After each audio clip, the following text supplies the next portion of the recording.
Cole hadn't slept in 36 hours. His hands gripped the steering wheel so tight his knuckles had gone white. In the passenger seat, Lieutenant Marcus Webb sat in silence, checking and rechecking his assault rifle. They were driving back to Bellmore, back to the frozen town, back to the cold. The military had set up a perimeter 20 miles from the coast. Tanks lined the roads. Soldiers in hazmat suits stood guard at checkpoints. Helicopters circled overhead, thermal cameras scanning the frozen zone for any sign of movement. But Cole knew the truth. All of this firepower, all of this preparation, it wouldn't be enough. "Tell me again what you saw," Webb said, not looking at Cole. Cole had told the story a dozen times already.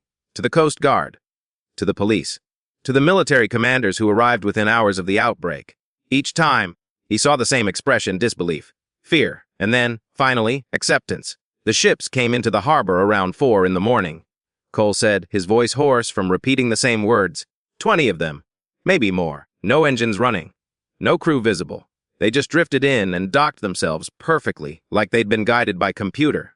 And then the crews walked off, all of them, moving together, like they were connected. Their skin was white with frost. Their eyes were completely black. And everywhere they walked, the temperature dropped. Within an hour, the entire dock was frozen. Within 3 hours, the whole town. Webb was quiet for a moment. "And you think you can stop it?" Cole didn't answer right away. Could he stop it? He had no idea. But he knew one thing. Whatever was driving the frozen crews, whatever had been in the cargo hold of the Persephone, it had a source. A center. And if he could find it, maybe, just maybe, he could end this. "I have to try," Cole finally said. The checkpoint ahead came into view. Soldiers waved them through, their faces grim.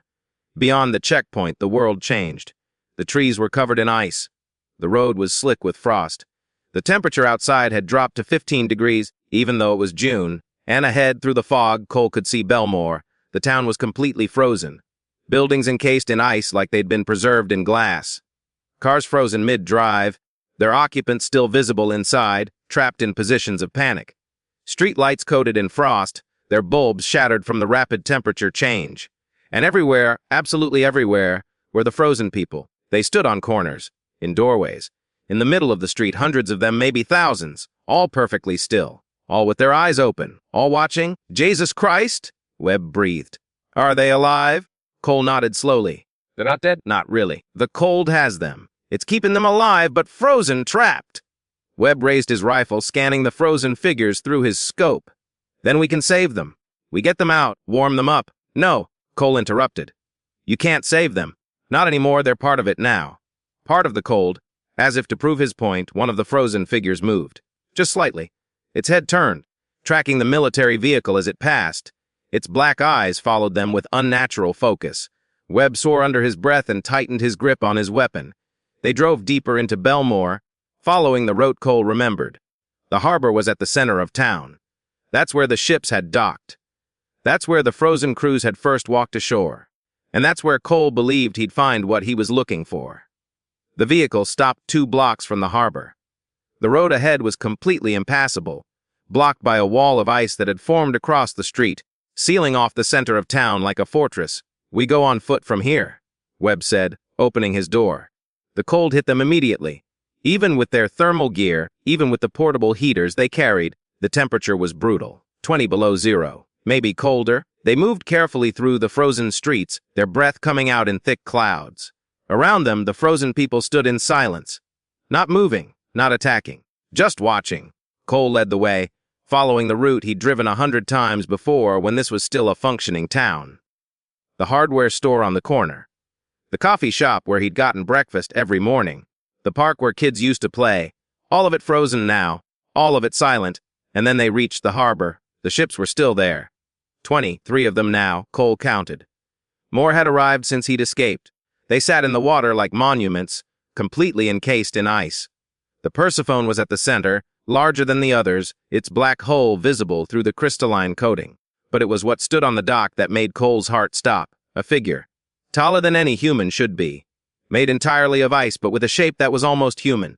Almost. It stood 15 feet tall, its body composed of thousands of frozen fragments pressed together. And within those fragments, Cole could see faces. Dozens of them. Hundreds. The faces of the frozen crews pressed into the ice, their expressions twisted in permanent agony. This was it. The source. The thing that had been in the Persephone's cargo hold. The thing that had started all of this. What the hell is that? Webb whispered. Before Cole could answer, the figure moved. Not quickly, but with terrible purpose. It turned toward them, and Cole felt the temperature drop another 10 degrees in an instant. And then it spoke. Not with a mouth, because it didn't have one, but with a voice that seemed to come from everywhere at once. A voice made of wind and ice and the screams of 1,000 frozen souls. You should not have come back. Webb raised his rifle and fired. The bullets hit the ice creature dead center, creating small cracks in its surface. But the cracks sealed almost instantly, the ice reforming, healing. The creature raised one massive arm. Frost spread from its hand, racing across the ground toward them. Cole grabbed Webb and pulled him back, but they weren't fast enough. The frost caught Webb's leg, climbing up his body like a living thing. No! Cole screamed, trying to pull Webb free. But the ice had him. Within seconds, Webb was frozen from the waist down, unable to move. Run!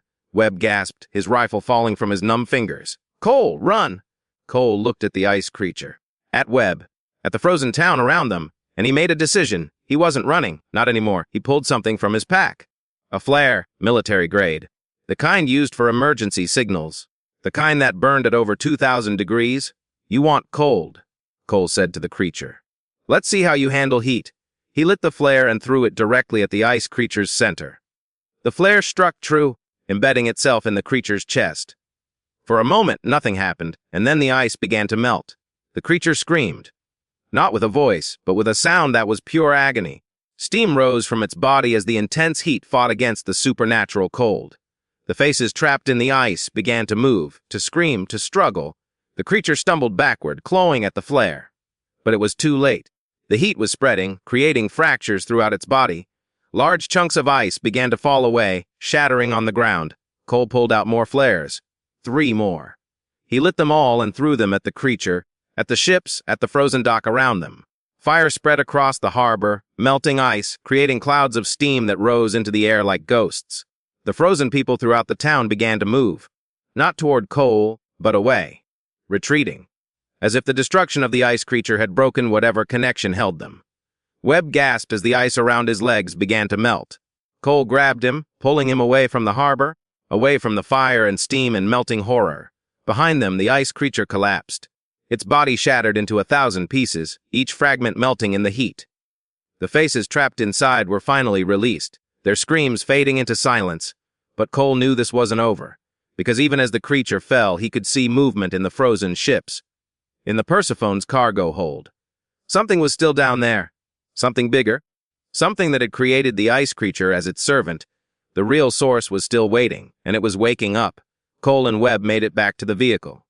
Behind them, the harbor was chaos.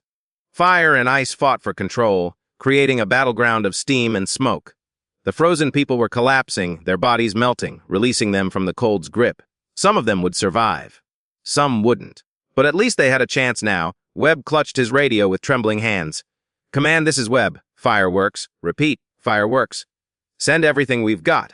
Flamethrowers. Incendiaries. Burn it all. The response came back immediately. Copy that. Air support inbound. ETA 10 minutes. Cole looked back at the harbor one last time. Through the smoke and steam, he could see the Persephone. And from its cargo hold, something was emerging. Something massive. Something that made the ice creature look like a child's toy. We need to go, Cole said. Now, they drove away from Bellmore as fast as the vehicle would move.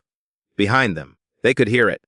A sound like a glacier breaking apart, like the ocean freezing solid, like the world ending. The real fight was about to begin, and Cole wasn't sure anyone would survive it.